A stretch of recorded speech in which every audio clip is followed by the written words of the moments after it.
الأخيار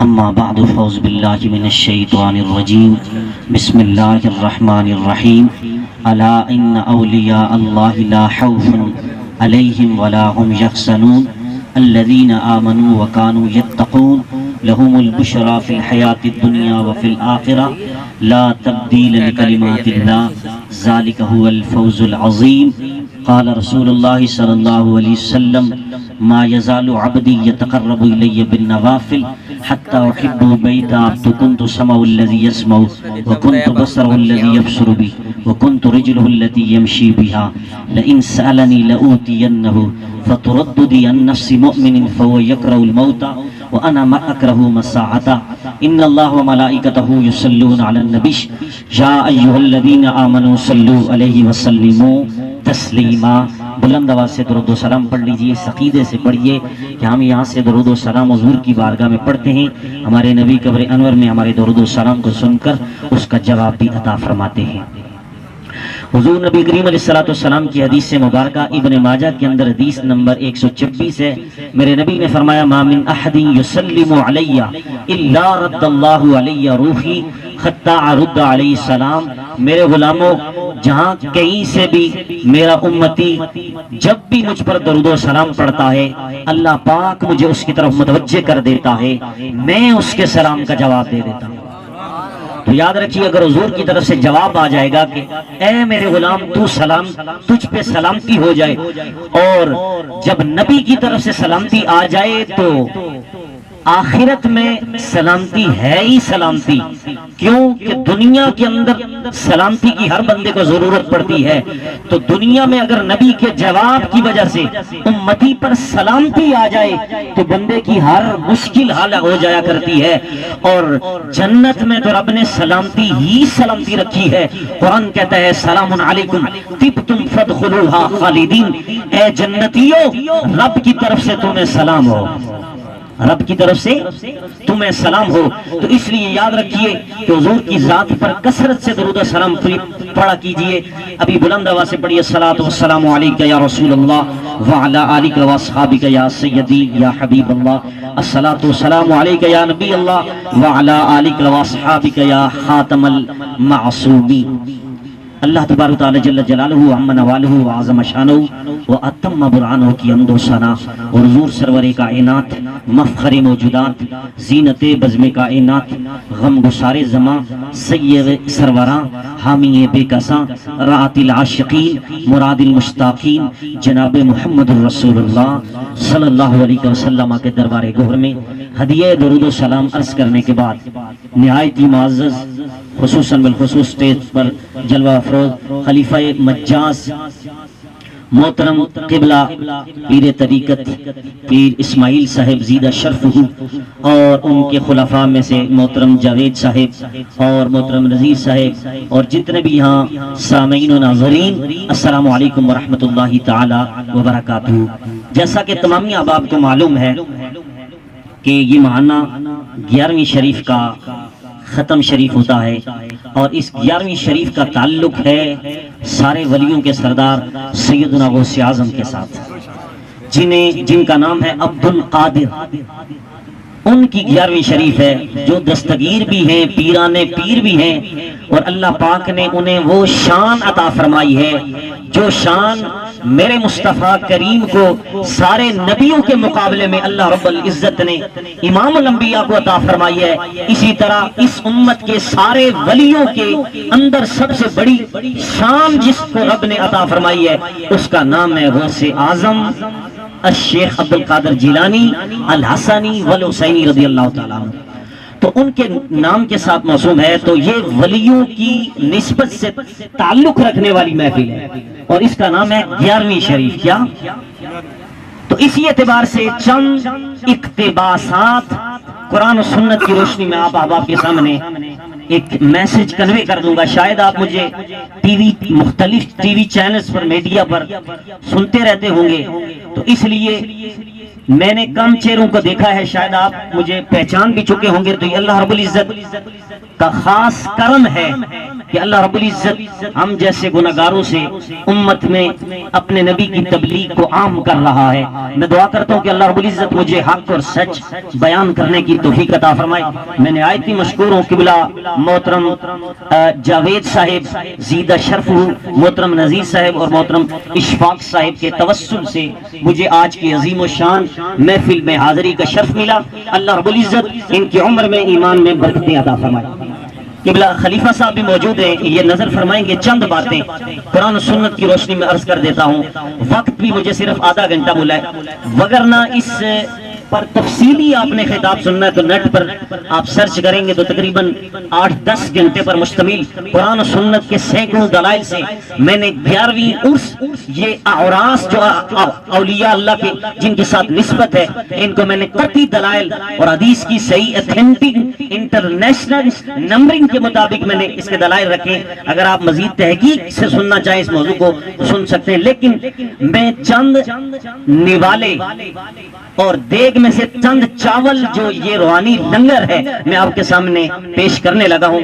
اللہ رب العزت مجھے حقائق کو صحیح سمجھانے کی اور آپ تمامی احباب کو سمجھنے کی توفیق عطا فرمائے. حضرات محترم, محفل ہے 11ویں, کیا ہے؟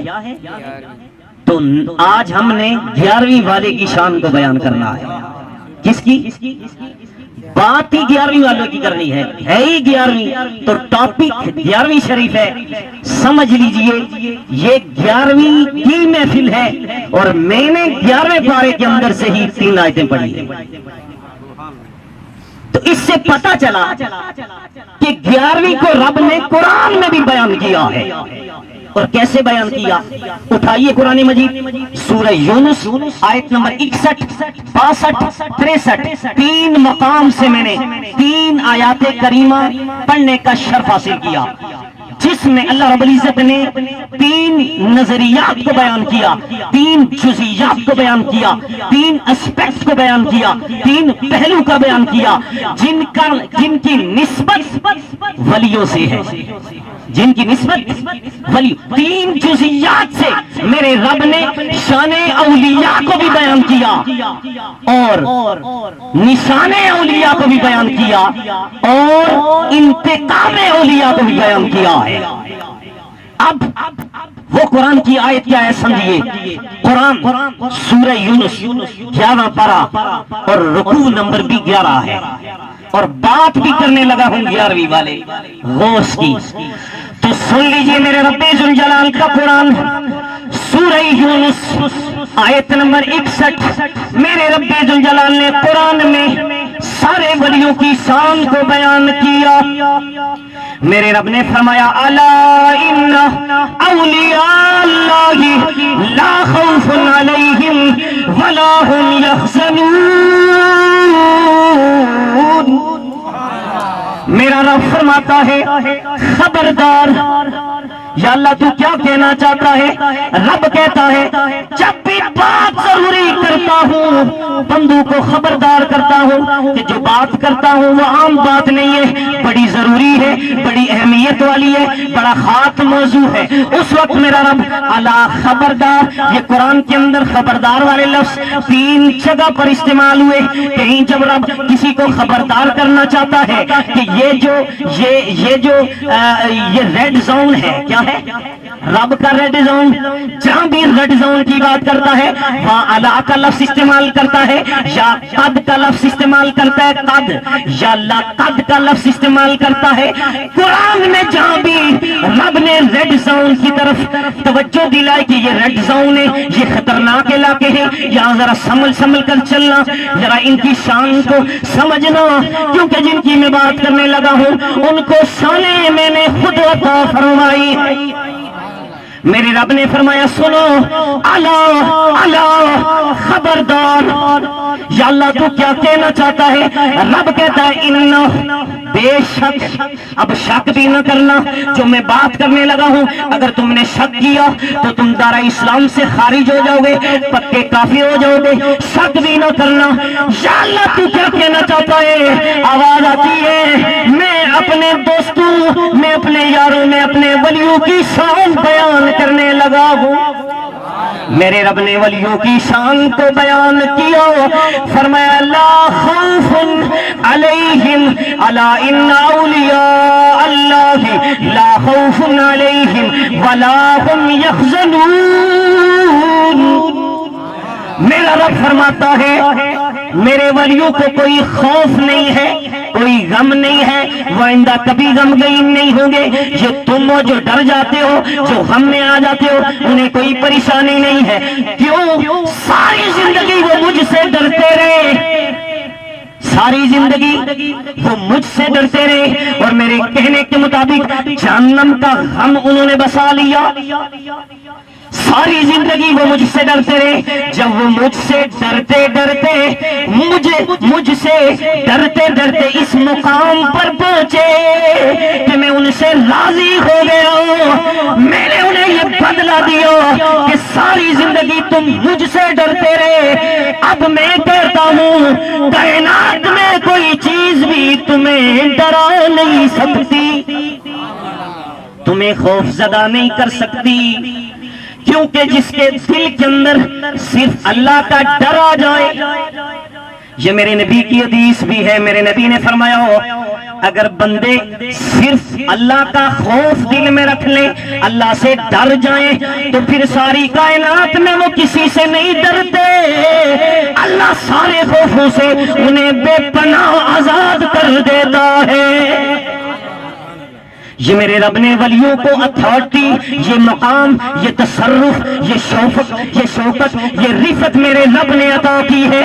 پتہ یہ چلا ولیوں کی شان بیان کرنا یہ کسی ملا کی بات نہیں ہے، بلکہ رب تعالیٰ کی سنت ہے۔ تو جو رب تعالیٰ کی سنت پر عمل کرے اسے ضرور رب اجر عطا فرماتا ہے، رب تعالیٰ اسے اجر عطا فرماتا ہے۔ اس آیت میں میرے رب نے ولیوں کی شان کو بیان کیا ہے۔ لوگ کہتے ہیں ولیوں کی شان بیان کرنے سے اللہ کی شان کم ہو جاتی ہے، میں نے کہا معاذ اللہ، آج تک یہ بات تو ثابت ہی نہیں ہوئی کہ ہم جب ولیوں کی شان بیان کرتے ہیں تو اس سے یہ پتہ چلتا ہے کہ جب ولی کی شان کا عالم یہ ہے تو جس رب نے انہیں شان عطا فرمائی اس رب کی شان کا کیا عالم ہوگا۔ تو ولیوں کی شان بیان کر کے ہمیں یہ پتہ چلتا ہے کہ جن کی ولیوں کی شان کا یہ عالم ہے اس کی شان تو وراء الورا ہے۔ حضرات محترم، ولیوں کی شان سے تو رب کی شان کا پتہ چلتا ہے، اس کی شان کم نہیں ہوتی بلکہ اس کی شان کا انفام اور عارف کا پتہ چلتا ہے کہ وہ رب ہے کہ جس نے اپنے بندوں کو ان شانوں سے، ان اسپیکٹیات سے، ان اتھارٹیوں سے، تصرفات سے نوازا ہے۔ حضرات محترم، اس قرآن کی سورہ یونس کی آیت نمبر 61 میں میرے رب نے ولیوں کی شان کو بیان کیا ہے۔ اب شان کو بیان کیا، اب چند منٹ کے لیے آپ حضران سماعت فرما لیں۔